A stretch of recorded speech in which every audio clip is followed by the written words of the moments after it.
മത്സര പരീക്ഷയിലെ ഇംഗ്ലീഷിലെ ഒരു ചെറിയൊരു പോയിൻ്റാണ് ഞാൻ പറഞ്ഞു തരുന്നത്. അത് പ്രത്യേകം ശ്രദ്ധിക്കുക. ഒട്ടുമിക്ക കുട്ടികളും തെറ്റിക്കുന്ന ഒരു ഭാഗമാണത്.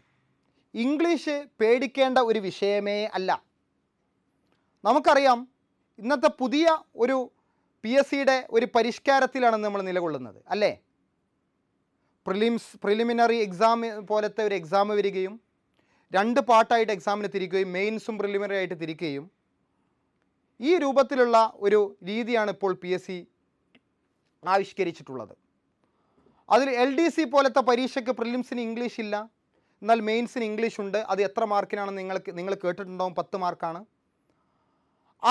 അതിൽ ചോദിക്കാവുന്ന വളരെ നിസ്സാരമായ, എന്നാൽ പല കുട്ടികളും അറിവില്ലാത്തതിൻ്റെ പേരിൽ അല്ലെങ്കിൽ ശ്രദ്ധയുടെ പേരിൽ തെറ്റിക്കുന്ന ഒരു ഭാഗമാണ് ഞാൻ നിങ്ങളുടെ മുൻപിൽ പറയാൻ പോകുന്നത്. അത് സെക്രട്ടേറിയറ്റ് അസിസ്റ്റൻ്റ് ആയാലും +2 ലെവൽ പരീക്ഷയ്ക്കായാലും അതേപോലെ തന്നെ 10th ലെവൽ പരീക്ഷയ്ക്കായാലും എല്ലാത്തിലും ഒരുപോലെ ചോദിക്കുന്ന ഒരു ഭാഗമാണ്. ചെറിയ ഒരു പോയിൻ്റാണ് ഞാൻ നിങ്ങൾക്ക്, ചെറിയ 2 കാര്യങ്ങളാണ് ഞാൻ നിങ്ങൾക്ക് കാണിച്ചു തരുന്നത്. ഒരു ചോദ്യം ഞാൻ നിങ്ങളുടെ മുൻപിൽ തരാം. നിങ്ങൾ നോക്കൂ. ഒന്നാമത്തെ ചോദ്യം നോക്കൂ. I made the student dash an essay. I made the student dash an essay. ഇത്തരത്തിലുള്ള ചോദ്യം PSC എല്ലാ പ്രാവശ്യവും ക്വസ്റ്റ്യൻ പേപ്പറിൽ ചോദിക്കുന്നതാണ്. പല കുട്ടികളുടെയും സ്വഭാവം എന്താണെന്നറിയോ? 4 ഓപ്ഷൻ ഉണ്ട്, 4 ഓപ്ഷൻ ഒന്ന് പറഞ്ഞു നോക്കും. സത്യമാണത്. 4 ഓപ്ഷൻ ഒന്ന് പറഞ്ഞു നോക്കിയിട്ട് അതിൽ ഏറ്റവും ഫ്ലുവൻസി ഉള്ള അല്ലെങ്കിൽ ഏറ്റവും ഫ്ലോ ഉള്ളത് ഏതാണോ അത് കർപ്പിച്ചു വെക്കും. അതുതന്നെ ഏറ്റവും വലിയ അബദ്ധമാണ്. കണ്ടന്റ് മനസ്സിലാക്കാതെ ഒരിക്കൽ അങ്ങനെ ചെയ്യരുത്. ചിലപ്പോൾ 1-2 വട്ടം ശരിയായി വന്നേക്കാം, പക്ഷെ എപ്പോഴും ശരിയാകണമെന്നില്ല എന്നാണ് പറയാനുള്ളത്. നോക്കൂ നിങ്ങൾ. I made the student dash an essay. Option A writing, option B to write, option C wrote, option D write. ഈ 4 ഓപ്ഷൻ തരുമ്പോൾ നമ്മളെ പോലത്തെ സാധാരണക്കാരായ PSCക്ക് പഠിച്ചു തുടങ്ങുന്ന ആളുകളൊക്കെ എന്ത് ചെയ്യും? 4 ഓപ്ഷൻ ഒന്ന് പറഞ്ഞു നോക്കിയിട്ട് അതിൽ ഏറ്റവും ഫ്ലോ ഉള്ളത് എടുത്ത് എഴുതും. അങ്ങനെ ഫ്ലോ ഉള്ളത് എടുത്ത് എഴുതുമ്പോൾ നമ്മൾ ചിലപ്പോൾ ടു റൈറ്റ് എന്നൊക്കെ എഴുതി വെക്കാൻ സാധ്യതയുണ്ട്. ഒരിക്കലും എഴുതരുത്. ഒരു സെൻറ്റൻസ് എനിക്ക് പറയാനുള്ളത്, ഒരു സെൻറ്റൻസിൽ മെയ്ഡ് എന്താണ് മക്കളെ? ഒരു സെൻറ്റൻസിൽ മെയ്ഡ് എന്ന പദം വന്നു. മെയ്ഡ് എന്ന പദത്തിന് ശേഷം ദ സ്റ്റുഡൻറ് എന്ന ഒബ്ജക്റ്റ് വന്നു. പറഞ്ഞത് മനസ്സിലാക്കുക. മെയ്ഡ് എന്ന വേർബ് വന്നു. ആ മെയ്ഡ് എന്ന വേർബിന് ശേഷം ദ സ്റ്റുഡൻറ് എന്ന ഒബ്ജക്റ്റ് വന്നു കഴിഞ്ഞാൽ വെർബിൻ്റെ 1ാമത്തെ രൂപം മാത്രമേ ഉപയോഗിക്കാൻ പാടുള്ളൂ. Base form of the verb. Okay, V1 of the verb. വെർബിൻ്റെ 1ാമത്തെ രൂപം മാത്രമേ ഉപയോഗിക്കാൻ പാടുള്ളൂ. ആ സാഹചര്യത്തിൽ നമ്മുടെ ആൻസർ എന്താണ്? റൈറ്റ് എന്നാണ്. അപ്പോൾ പറഞ്ഞു നോക്കുന്ന ഒരു കുട്ടിയെ സംബന്ധിച്ചിടത്തോളം ഇത് തെറ്റിക്കും. അപ്പോൾ നോക്കൂ. I made the student write an essay എന്നാണ് പറഞ്ഞത്. ഇവിടെ റൈറ്റ് കൊടുക്കണമെന്ന് കുട്ടി എങ്ങനെ മനസ്സിലാക്കേണ്ടത്? ഓർത്ത് വെച്ചോളണം. മെയ്ഡ് എന്ന വെർബിനോട് കൂടി ഒരു ഒബ്ജക്റ്റ് വന്നു കഴിഞ്ഞ് PSC ഡാഷ് ഇട്ട് കഴിഞ്ഞാൽ അവിടെ വെർബിൻ്റെ 1ാമത്തെ രൂപം മാത്രമേ ഉപയോഗിക്കാൻ പാടുള്ളൂ. വ്യക്തമായി മനസ്സിലായല്ലോ? ഇനി തെറ്റിക്കരുത്. പല കുട്ടികളും ശ്രദ്ധക്കുറവ് കാരണം തെറ്റിക്കുന്ന ഒരു മേഖലയാണത്. ഇനി അങ്ങനെ ഉണ്ടാകാൻ പാടില്ല. ഇനി അടുത്ത ചോദ്യം നോക്കൂ. The teacher let him dash out. ഇവിടെയും ഞാൻ പറഞ്ഞ ആ രൂപം നിങ്ങൾ എടുക്കാൻ പാടില്ല. ഇവിടെ നിങ്ങൾ നോക്കണം. ലെറ്റ് എന്ന ഒരു വേർബ് കണ്ടില്ലേ? ആ ലെറ്റിൻ്റെ തൊട്ടപ്പുറത്ത് ഹിം എന്ന ഒബ്ജക്റ്റ് കണ്ടില്ലേ? മെയ്ഡിനെ കൊണ്ട് പറഞ്ഞ അതേ രൂപം തന്നെയാണ്. ലെറ്റ് എന്ന വേർബിൻ്റെ തൊട്ടപ്പുറത്ത് ഹിം എന്ന ഒബ്ജക്റ്റ് തന്നിട്ടാണ് PSC വരട്ടത്. അപ്പോഴും വേർബിൻ്റെ ബേസ് ഫോമേ എടുക്കാൻ പാടുള്ളൂ. വെർബിൻ്റെ 1ാമത്തെ ഫോം അതേതാ? ഗോ ആണ്. മനസ്സിലായോ? അപ്പം എങ്ങനെ പറയാ? The teacher let him go out. That is the right answer. Do you get me what I am telling? പറഞ്ഞത് മനസ്സിലായോ? വ്യക്തമായിട്ട് മനസ്സിലാക്കണം. ഒരു എക്സാമ്പിളൂടെ ഞാൻ കാണിച്ചു തരാം. She helps me dash the room. ഇവിടെയും നമ്മൾ നേരത്തെ പറഞ്ഞ അതേ മേഖലയാണ് എടുക്കേണ്ടത്. ഹെൽപ്സ് എന്ന വേർബ്, ആ വേർബിൻ്റെ തൊട്ടപ്പുറത്ത് മീ എന്ന ഒബ്ജക്റ്റ് എന്നിട്ടാണ് PSC വരച്ചത്. അങ്ങനെ വരച്ചാൽ വെർബിൻ്റെ 1ാമത്തെ രൂപം മാത്രമേ എടുക്കാൻ പാടുള്ളൂ. ഇത് പറഞ്ഞു നോക്കി 4 ഓപ്ഷനും പറഞ്ഞു നോക്കി എഴുതുന്ന കുട്ടിയെ സംബന്ധിച്ചിടത്തോളം ആ വേർബിൻ്റെ 1ാമത്തെ രൂപം ഒരിക്കലും എടുക്കാൻ അവനക്ക് സാധിക്കൂല. കാരണം അതൊരു ഫ്ലോ അവനക്ക് കിട്ടൂല പറയുമ്പോൾ. അപ്പോൾ ഞാൻ പറയുന്നത്, ഹെൽപ്സിൻ്റെ തൊട്ടപ്പുറത്ത് മീ എന്ന ഒബ്ജക്റ്റ് വന്നിട്ടുണ്ടെങ്കിൽ അതാരാണ്? വെർബിൻ്റെ 1ാമത്തെ രൂപമാണ് എടുക്കേണ്ടത്. അപ്പോൾ ആൻസർ എന്തായിരിക്കും? ക്ലീൻ. അപ്പോൾ എങ്ങനെ പറയാം? She helps me clean the room എന്നാണ് പറയുക. Yes or no? Yes or no? ഇനി ഇതിൻ്റെ എക്സ്പ്ലനേഷനാണ്. ഇത് നിങ്ങൾ മനസ്സിൽ എപ്പോഴും ഓർമ്മിച്ച് വെച്ചോളണം. കേട്ടോളൂ. മെയ്ക്ക് അല്ലെങ്കിൽ മെയ്ക്സ് അല്ലെങ്കിൽ മെയ്ഡ്. മെയ്ക്കിൻ്റെ 3 രൂപങ്ങളാണ്. മെയ്ക്ക് അല്ലെങ്കിൽ മെയ്ക്സ് അല്ലെങ്കിൽ മെയ്ഡ്, അല്ലെങ്കിൽ ഹെൽപ്പ് അല്ലെങ്കിൽ ഹെൽപ്സ് അല്ലെങ്കിൽ ഹെൽപ്ഡ് അല്ലെങ്കിൽ ഹെൽപ്പിങ് അല്ലെങ്കിൽ ലെറ്റ്. ഇതിൽ ഏതെങ്കിലും ഒരു വേർബിൻ്റെ, ഈ പറയപ്പെട്ട ഏതെങ്കിലും ഒരു വേർബിൻ്റെ, ഈ വേർബുകൾ നിങ്ങളൊന്ന് കാണാതെ പഠിച്ചു വെക്കാം. മെയ്ക്ക്, ഹെൽപ്പ്, ലെറ്റ്, ഈ 3 രൂപങ്ങൾ, ഈ 3 വെർബുകൾ, അതിൻ്റെ വ്യത്യസ്തമായ രൂപങ്ങളാണ് ഇത്. ഇത് കാണാതെ പഠിച്ചു വെക്കുക. അതിൻ്റെ തൊട്ടപ്പുറത്തൊരു ഒബ്ജക്റ്റ് വന്നിട്ട് PS വരയിട്ടാൽ, ഒബ്ജക്റ്റ് വന്നിട്ട് PS വരയിട്ടാൽ വെർബിൻ്റെ 1ാമത്തെ രൂപം മാത്രമേ എടുക്കാൻ പാടുള്ളൂ. അത് മനസ്സിലാക്കി അങ്ങ് മനസ്സിൽ വെച്ചാളി. ഓക്കെ. വെർബിൻ്റെ 1ാമത്തെ രൂപം, ആ വെർബിൻ്റെ 1ാമത്തെ രൂപം വിളിച്ച പേരാണ് ബെയർ ഇൻഫിനിറ്റീവ് എന്നുള്ളത്. വെർബിൻ്റെ 1ാമത്തെ രൂപത്തെ വിളിച്ച പേരാണ് bare infinitive. Yes or no? അപ്പോൾ ഇത്രയും വെർബ് നിങ്ങൾ എന്ത് ചെയ്യുക? കാണാതെ പഠിച്ചു വെക്കുക. ഇതിൽ മെയിനായിട്ട് 3 വെർബേ പറയുന്നുള്ളൂ. Make, help, let. അതിൻ്റെ മറ്റുള്ള രൂപങ്ങളാണ് ഇതിൽ കാണിച്ചത്.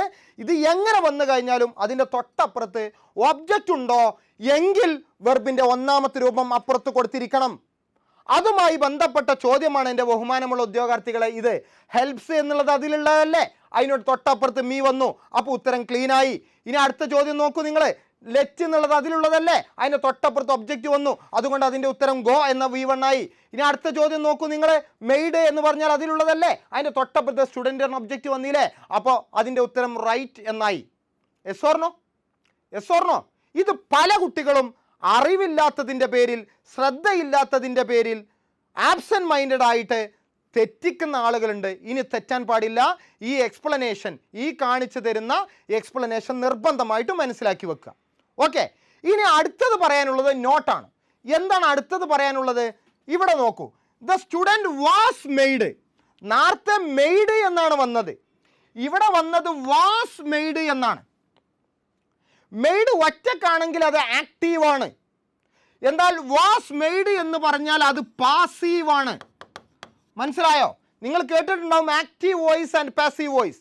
നേരത്തെ ചോദ്യത്തിൽ മെയ്ഡ് ദ സ്റ്റുഡൻറ് എന്നാണ്. എന്താണ്? Made the teacher made the student എന്നാണ്. ഇവിടെ വന്നത് the student was made. Was made എന്നുള്ള ഒരു ശൈലി അത് പാസീവിൻ്റെ ശൈലിയാണ്. അപ്പം ഞാൻ മുകളിൽ കാണിച്ചു തന്ന കുറച്ച് വേർബുകളില്ലായിരുന്നു എക്സ്പ്ലനേഷനായിട്ട്. ആ വേർബുകൾ പാസീവിലാണ് വന്നതെങ്കിൽ 2 + V1 ആണ് കൊടുക്കേണ്ടത്. അപ്പോൾ V1 പറ്റൂല. അപ്പോൾ PSC ഒരു ചോദ്യം തരുമ്പോൾ അത് ആക്റ്റീവിലാണോ തന്നിട്ടുള്ളത്, അത് പാസീവിലാണോ തന്നിട്ടുള്ളത് എന്ന് വ്യക്തമായിട്ട് നിങ്ങൾ മനസ്സിലാക്കണം. ഇത്തരത്തിലുള്ള ഒരു ശൈലിയാണെങ്കിൽ അത് പാസീവാണ്. അപ്പോൾ നമ്മുടെ ഉത്തരം ടു റൈറ്റ് എന്നാണ്. Yes or no? Yes or? അപ്പോൾ എങ്ങനെ പറയാം? The student was made to write an essay എന്നുള്ളതാണ് ഇരിക്കും ഉത്തരം. Yes or no? അപ്പോൾ ഈ ചോദ്യം നോക്കൂ, ഈ ചോദ്യം നോക്കൂ. ഐ മെയ്ഡ് ദ സ്റ്റുഡൻറ്, ഇതാണ് ആക്റ്റീവ്. കണ്ട, ഐ മെയ്ഡ് ദ സ്റ്റുഡൻറ്, ഇത് ആക്റ്റീവാണ്, ഇത് പാസീവ് അല്ല. അപ്പോൾ റൈറ്റ് എന്ന് ഉത്തരായി. ഇനി അടുത്ത ചോദ്യം നോക്കൂ. ദ സ്റ്റുഡൻറ് വാസ് മെയ്ഡ്, ഇത് പാസീവാണ്. അപ്പോൾ നമ്മുടെ ഉത്തരം to write. Yes or no? Yes or no? അപ്പോൾ ബി ഫോം പറഞ്ഞാൽ ആരാ? ഈസ്, ആറ്, ആം, വാസ്, വേറ് അല്ലേ? ഇത്തരത്തിലുള്ള ഒരു ഓക്സിലറി വെർബ്, എന്നിട്ട് വെർബ് ഞാൻ കാണിച്ചു തന്ന ആ വെർബിൻ്റെ 3rd ഫോം ആണെങ്കിൽ അത് പാസീവ് ഫോം ആയിരിക്കും. അപ്പോൾ 2 + V1 ആണ് കൊടുക്കേണ്ടത്, അഥവാ 2 ഇൻഫിനിറ്റീവ് എന്ന് പറയും. ഓക്കെ. അപ്പോൾ എങ്ങനെ പറയാം? The student was made to write an essay എന്നാണ് പറയാം. അല്ലാതെ മെയ്ഡ് റൈറ്റ് ആൻ എസ്സേ എന്ന് പറയാൻ പാടില്ല. അങ്ങനെ എഴുതിയാൽ തെറ്റാണ്. പാസീവ് ആയാൽ ടു റൈറ്റ്. ഓക്കെ. ഇനി അടുത്ത നോക്കൂ. I was helped. ഇവിടെ വെറും ഹെൽപ്ഡ് എന്നാണെങ്കിൽ അത് ആക്റ്റീവ് വോയിസ് ആണ്. അപ്പോൾ വെറും ക്ലീൻ എന്ന് ഉപയോഗിച്ചാൽ മതി. എന്നാൽ അവിടെ വെറും ഹെൽപ്ഡ് അല്ല, ഐ വാസ് ഹെൽപ്ഡ് എന്നാണ്. ഐ വാസ് ഹെൽപ്ഡ് എന്നുള്ളത് എന്താണ്? അത് പാസീവ് വോയിസ് ആണ്. പാസീവ് വോയിസിൽ വന്നു കഴിഞ്ഞാൽ 2 + V1 ആണ് കൊടുക്കേണ്ടത്. So the right answer is to clean. I was helped to clean the room എന്നാണ് എനിക്ക് പറയാനുള്ളത്. ഓക്കെ ആണോ? ഓക്കെ ആണോ? അപ്പോൾ എക്സ്പ്ലനേഷൻ നോക്കൂ നിങ്ങൾ. എക്സ്പ്ലനേഷൻ എന്താ? മുകളിൽ സൂചിപ്പിച്ച ഏതാ? ഞാൻ കുറച്ച് വെർബ് കാണിച്ചു തന്നില്ലായിരുന്നോ? ഒബ്ജക്റ്റ് + ബെയർ ഇൻഫിനിറ്റി എന്ന് പറഞ്ഞാണ് വെർബ് കാണിച്ചു തന്നില്ലായിരുന്നോ? ആ വേർബുകൾ പാസീവ് രൂപത്തിലാണെങ്കിൽ, പാസീവ് രൂപത്തിലാന്ന് പറഞ്ഞാൽ എന്താ? വാസ് ലെറ്റ് ഒരു പാസീവ് രൂപമാണ്, വാസ് മെയ്ഡ് പാസീവ് രൂപമാണ്, ഈസ് മെയ്ഡ് പാസീവ് രൂപമാണ്, വേർ മെയ്ഡ് പാസീവ് രൂപമാണ്, വാസ് ഹെൽപ്ഡ് പാസീവ് രൂപമാണ്, വേർ ഹെൽപ്ഡ് പാസീവ് രൂപമാണ്, ഈസ് ഹെൽപ്ഡ് ഇതൊക്കെ പാസീവ് രൂപമാണ്, ഈസ് ലെറ്റ് ഇതൊക്കെ പാസീവ് രൂപമാണ്. അങ്ങനെ വന്നു കഴിഞ്ഞാൽ ടു ഇൻഫിനിറ്റീവ് ആണ് നൽകേണ്ടത്. ടു ഇൻഫിനിറ്റീവ് എന്ന് പറഞ്ഞാൽ എന്താ? 2+V1 ആണ്. അങ്ങനെ അല്ല ആക്റ്റീവിലാണ് വന്നതെങ്കിൽ വെറും V1 ആണ് നൽകേണ്ടത്. അപ്പോൾ ഇത്തരത്തിലുള്ളൊരു ചോദ്യം PSCയുടെ മുൻ കഴിഞ്ഞ ചോദ്യപേപ്പറിൽ ഒട്ടുമിക്ക പരീക്ഷയ്ക്കും കണ്ടുവരാറുണ്ട്, ചോദിക്കാറുണ്ട്, ചോദിക്കും. അങ്ങനെ ചോദിച്ചാൽ തന്ന വേർബുകൾ, കാണിച്ചു തന്ന ഈ വേർബുകൾ, ഏത് വേർബുകൾ? ഈ വേർബുകൾ, അതായത് മെയ്ക്കിൻ്റെ 3 രൂപം, ഹെൽപ്പിൻ്റെ 3 രൂപം, ലെറ്റിൻ്റെ 2 രൂപം, ഇതിൽ ഏതെങ്കിലും വേർബുകൾ ആക്റ്റീവിലാണോ വന്നതെങ്കിൽ V1 മതി. ഇനി പാസീവിലാണ് വന്നതെങ്കിൽ 2+V1 ആണ് നൽകേണ്ടത്. അപ്പോൾ ഇവിടെ എന്നെ കേൾക്കുന്ന ഉദ്യോഗാർത്ഥികളെ സംബന്ധിച്ചിടത്തോളം നിങ്ങളുടെ മുൻപിലുള്ള നിങ്ങൾ കാണുന്ന ചോദ്യം ഇത്തരം വെർബുകൾ ആക്റ്റീവിലാണോ, ഇത്തരം വെർബുകൾ പാസീവിലാണോ എന്ന് മനസ്സിലാക്കിയിട്ട് V1 ആണെങ്കിൽ V1 നൽകുക, 2+V1 ആണെങ്കിൽ 2+V1 നൽകുക എന്നതാണ് പറഞ്ഞത്. ഇത് വളരെ ഇമ്പോർട്ടൻ്റ് ആയൊരു മേഖലയാണ്. ഇതിൽ ഇനിയും ഒരുപാട് കാര്യങ്ങൾ പഠിക്കാനുണ്ട്. അതൊക്കെ നമുക്ക് ഈ ടോപ്പിക്കിൻ്റെ വിശദമായ ആയത്തിലോട്ട് ഇറങ്ങി ചെല്ലുമ്പോൾ വിശദമായിട്ട് നമുക്ക് പഠിക്കാൻ പറ്റുന്ന കാര്യമാണ്. അങ്ങനെ എളുപ്പത്തിൽ ഇംഗ്ലീഷ് മനസ്സിലാക്കി ഈ രൂപത്തിൽ കണ്ടൻറ് കണ്ട് പഠിച്ചു കഴിഞ്ഞാൽ വളരെ എളുപ്പത്തിൽ നമുക്ക് നല്ല മാർക്ക് സ്കോർ ചെയ്യാൻ പറ്റുമെന്നാണ് പറയാനുള്ളത്. അതിന് ഇത്തരത്തിലുള്ള ആപ്പുകളൊക്കെ ഉപയോഗപ്പെടുത്തുക, എന്നിട്ട് നന്നായിട്ട് പരിശ്രമിക്കുക.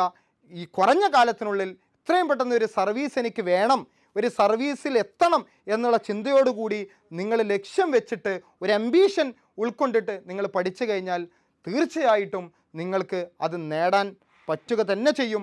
ലോകത്തിൻ്റെ ഏത് വലിയ മേഖലകളിലും മനുഷ്യരാണുള്ളത്. അവർക്കൊക്കെ അവരായവരാണ്. അവരായവരാണ് അവരൊക്കെ. ഇനി എനിക്ക് പറയാനുള്ളത് നിങ്ങളും നിങ്ങളാവുക. നിങ്ങൾ ഇതുവരെ നിങ്ങളല്ല എന്നാണ് ഞാൻ മനസ്സിലാക്കുന്നത്. നിങ്ങളായാൽ മതി എന്ന് പറഞ്ഞാൽ നിങ്ങളുടെ കഴിവ് മനസ്സിലാക്കി ഉൾക്കൊണ്ട് ആ വ്യക്തമായ ചിട്ടയോടുകൂടി പഠിച്ചു കഴിഞ്ഞാൽ നിങ്ങൾക്ക് നിങ്ങളുടെ ലക്ഷ്യത്തിലെത്താൻ പറ്റും. അത്രയേ ഉള്ളൂ കേരള PSC എന്നുള്ളത് എന്ന് മനസ്സിലാക്കുക. ഇനി നമുക്ക് മറ്റുള്ള കൂടുതൽ ഡീറ്റെയിൽ ആയിട്ട് നമുക്ക് ഈ ടോപ്പിക്ക് കൈകാര്യം ചെയ്യുമ്പോൾ നമുക്ക് മനസ്സിലാക്കാൻ സാധിക്കുമെന്ന് പറഞ്ഞ് ഞാൻ നിർത്തുന്നു. Thank you all.